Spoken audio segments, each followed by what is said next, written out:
You know I found Paula in a dumpster, right? What? You said you met her at the supermarket. I did. It was the bin out behind the dime a dozen.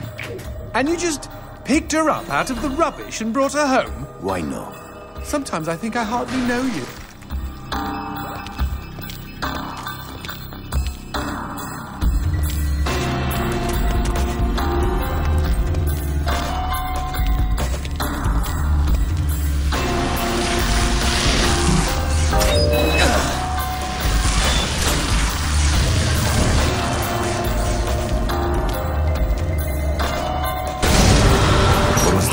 I don't know, but we've got company, as in lots of. Well, if they pull up a chair, I would be happy to beat them with it.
The man who never had his fill. It was a cold and snowy eve. Certainly no night for a man without a home to be walking these grey and endless streets. Inside the pizza parlour, George Reed spun a lively tune on his harmonica. The local children giggled and pointed excitedly at the harmonica man as their parents glowed with approval. His reward would be all the pizza he could eat, 6 pies at least, and a warm bed in one of these folks' homes. He knew they were good for it. But when he tucked in for the night, George had not had his fill. As the years and calories stacked up, most men would have got older and fatter. Yet for all he consumed, George only got thinner as he washed from town to town. Tapeworm. Tonight he plied his trade with some grannies and orderlies in a nursing home. Hoo-ah! His harmonica filled the room with joy. After devouring 3 helpings of pork chops and mashed potatoes, he eyed the plate of the old woman next to him. Juice dribbled down his chin. "Go ahead, Georgie," she said. "You're such a good boy. You shouldn't have to starve." But George had not had his fill. Early the next morning, he was already on the freeway with his thumb in the air. "Where are you headed?" said the man in the truck. "Nowhere," said George. "Anywhere." It was a new decade, and tonight George played to an all but empty bar in the city. He had lost a lot of weight. Afterwards, the only woman in the joint took the stool next to him and asked him his name. The bartender leaned over the counter. "You don't know this guy, Mary. George is famous, been all over the tri-state area." With a wink, he added, "Man's insatiable." And that night, George proved it as he buried his face in Mary's beaver. Holy woodland creatures! Attaboy, George! Attaboy, George! "Play that harmonica," she purred. But even after 5 trips to heaven and back, he had not had his fill. The morning after was an awkward affair as they stared at each other over coffee. One wanted to feel more, the other just wanted to feel. In his final days, George was all skin and bones. I can relate, except for the skin part. His last meal had been a mistake. It was on a sidewalk one night in a small suburban town that he came across the boy. Hungrily, and with an agonized grimace, he opened his mouth to beg for help.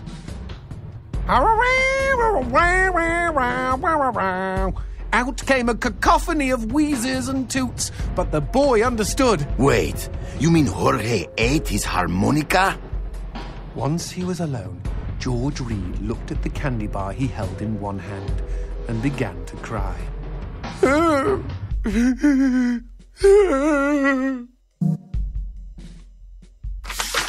They found George's half-eaten body in a market next town over.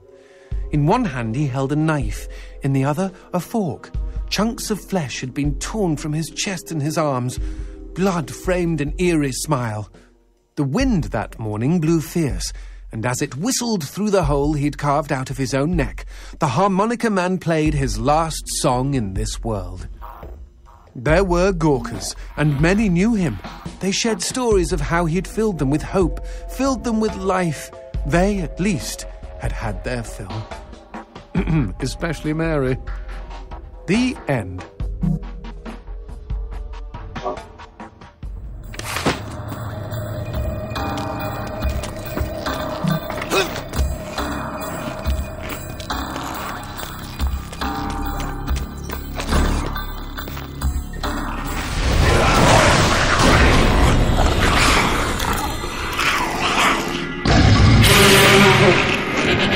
That cheeky imp! He doused our goat! Then let's put out some lights of our own.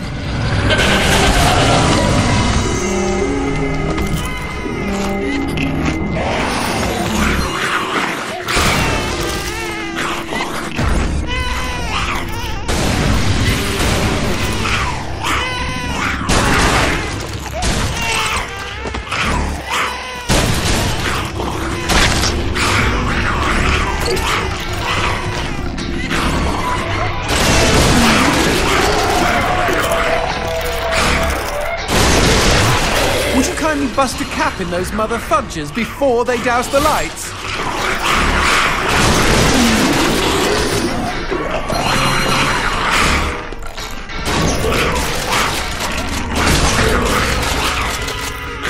You know, we never finished talking about you kidnapping Paula. I didn't kidnap her. You hauled her out of a skip. Isn't that illegal in some states? What did she say? Nothing. Not for weeks. I was afraid to even touch her, you know? Like she didn't belong to me, to anyone. But something changed. There was a phone call.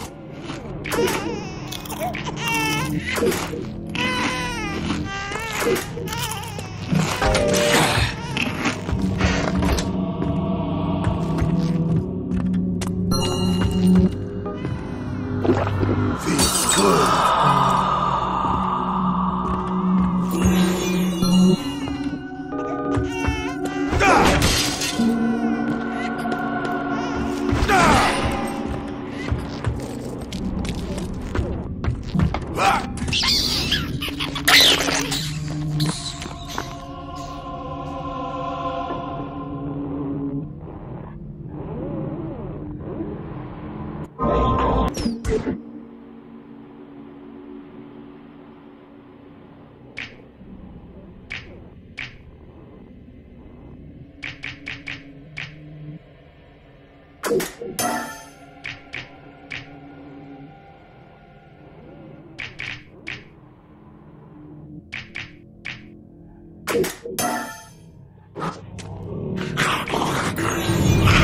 Put that on hold, G.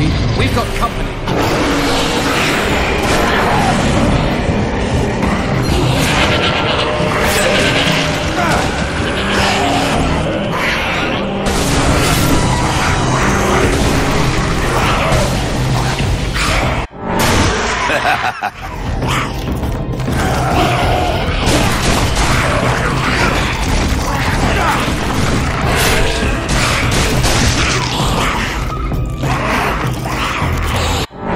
¡Híjole!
Now what's this about a phone call? Me and Paula were eating when the phone rang.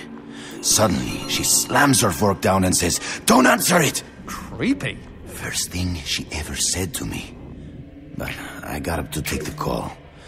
Johnson, you should have seen her. She jumped out of her chair, ran to the phone, and ripped it right off the wall. Whoa. Then she came and put her arms around me and started crying. It was the craziest, weirdest, sexiest thing I have ever seen. I have been hers ever since.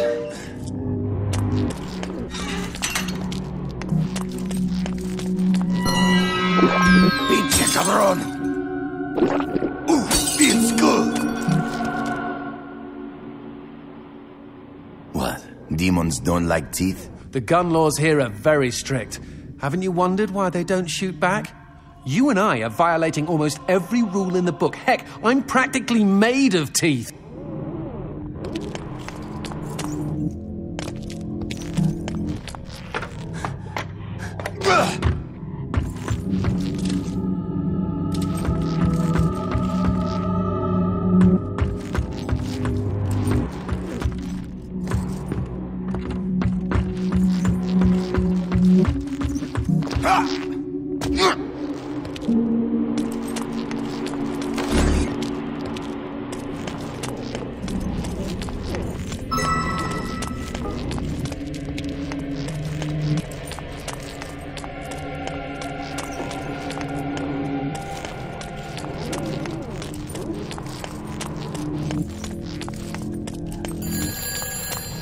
Expecting any phone calls? No, siree.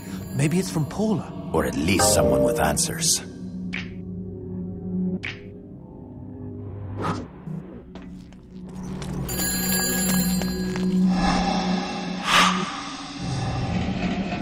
Dios mío. Paula, is that you? When will this fucking torture end? Ah! From hottie to hamburger, just like that.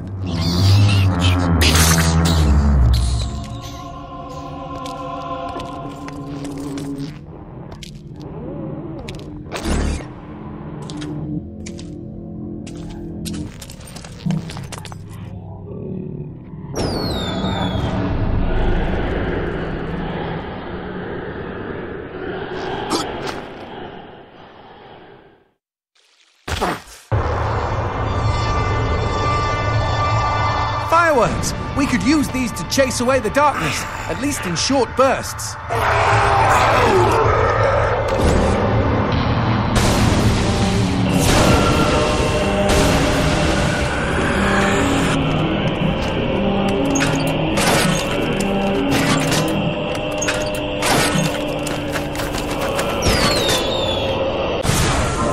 Just look at them. Fiery sprinkles in a great big chocolatey sky. Johnson, shut up.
fucking darkness!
What the shit is that? Let's take a closer look.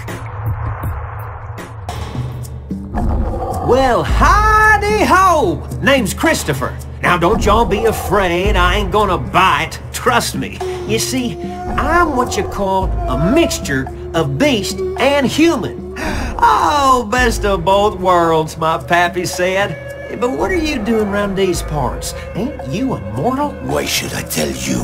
All I see is demon. Well, shucks. You gotta look underneath the leathery exterior. Deep down, I am a sensitive and understanding listener. Some asswipe named Fleming stole my girl and took her to his castle.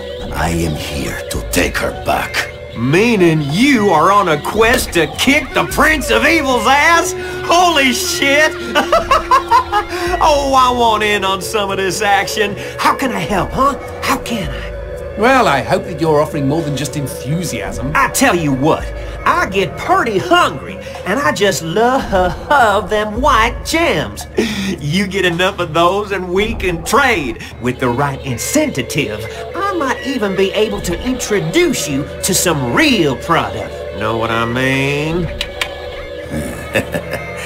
Magnifico. Okay, then chuck them sparklies right down the hatch. Go on, feed me! Ah!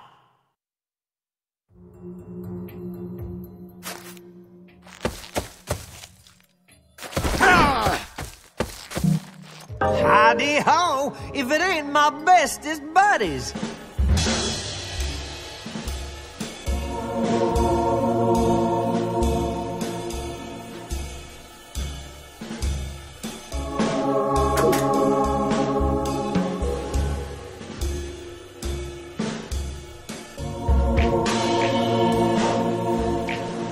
I'm surprised Christopher hasn't had a visit from the GEA. You read about gem-busts all the time.